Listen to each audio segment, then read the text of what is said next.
বিএনপির ভারপ্রাপ্ত চেয়ারম্যান তারেক রহমান বলেছেন, দিল্লি নয়, পিন্ডি নয়, অন্য কোনো দেশ, সবার আগে বাংলাদেশ। এই স্লোগান আত্মস্থ করার পাশাপাশি দলীয় নেতাকর্মীদের জাতীয়তাবাদী আদর্শে ঐক্যবদ্ধ থাকার আহ্বান জানিয়েছেন তিনি। তারেক রহমান আরও বলেন, ত্রাণ নয়, দেশের জন্য প্রয়োজন নির্বাচন। তাই নির্বাচন নিয়ে আর টালবাহানা চলবে না। নয়াপল্টনে তারুণ্যের সমাবেশে তিনি এসব কথা বলেন। শফিকুল হকের প্রতিবেদন।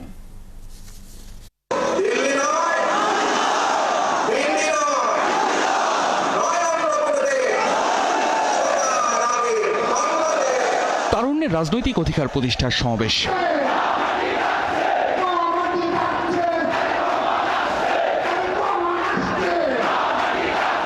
যুবদল, স্বেচ্ছাসেবক দল ও ছাত্রদলের মাসব্যাপী ব্যতিক্রমী আয়োজনের শেষ কর্মসূচি ছিল রাজধানী ঢাকায়। ঢাকা ছাড়াও সাংগঠনিক বিভাগের অন্তর্ভুক্ত সিলেট, ফরিদপুর ও ময়মনসিংহ বিভাগের তরুণরাও যোগ দেন সমাবেশে। লাখো তরুণের ঢলে জনসমুদ্রে রূপ নেয় নয়াপল্টন সহ আশপাশের সব এলাকা। সমাবেশের মধ্যমণি বিএনপির আগামী দিনের কাণ্ডারি দলের ভারপ্রাপ্ত চেয়ারম্যান তারেক রহমান।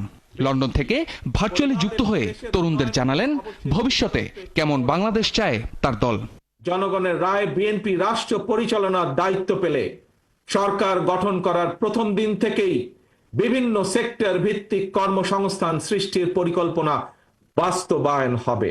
যে সরকার আইনের প্রতি শ্রদ্ধাশীল নয়, তারা কতটুকু সংস্কার করতে পারবে সে প্রশ্ন তোলেন তারেক রহমান। নিরপেক্ষতাই সরকারের পুঁজি হওয়া উচিত বলেও মন্তব্য তার।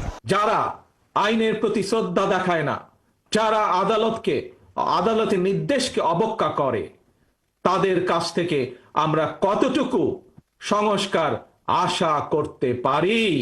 আজ আমরা আবারও স্বৈরাচারী মানসিকতার বহিঃপ্রকাশ দেখতে পাচ্ছি। প্রিয় তরুণ প্রজন্মের ভাই বোনেরা, নিরপেক্ষতা এবং বিশ্বাসযোগ্যতাই কিন্তু অন্তর্বর্তীকালীন সরকারের প্রধান পুঁজি। তাই তাদের প্রতি আমাদের আহ্বান থাকবে, তাদের প্রতি আমাদের পরামর্শ থাকবে। জনগণের বিশ্বাস, ভালোবাসা নষ্ট হয় অন্তর্বর্তীকালীন সরকারের এমন কোন পদক্ষেপ নেওয়া ঠিক হবে না। ক্ষমতায় থাকতে চাইলে পদত্যাগ করে নির্বাচিত হয়ে আসার আহ্বান জানান বিএনপির এই শীর্ষ নেতা। আবারও বললেন, মানুষ জবাবদিহিমূলক সরকার দেখতে চায়। সংস্কার ইস্যুর পাশাপাশি জাতীয় নির্বাচন অনুষ্ঠানের জন্য অন্তর্বর্তীকালীন সরকারের দৃশ্যমান প্রস্তুতি নেওয়া উচিত বলে আমরা বিশ্বাস করি বা আমরা মনে করি। আগামী ডিসেম্বরের মধ্যেই জাতীয় নির্বাচন অনুষ্ঠিত হতে হবে। এ সময় তরুণ নেতাকর্মীদের নির্বাচনের প্রস্তুতি নেওয়ারও আহ্বান জানান বিএনপির ভারপ্রাপ্ত চেয়ারম্যান তারেক রহমান। আপনারা জাতীয় নির্বাচন অনুষ্ঠান যাতে অনুষ্ঠিত হয় তার প্রস্তুতি নিতে শুরু করুন।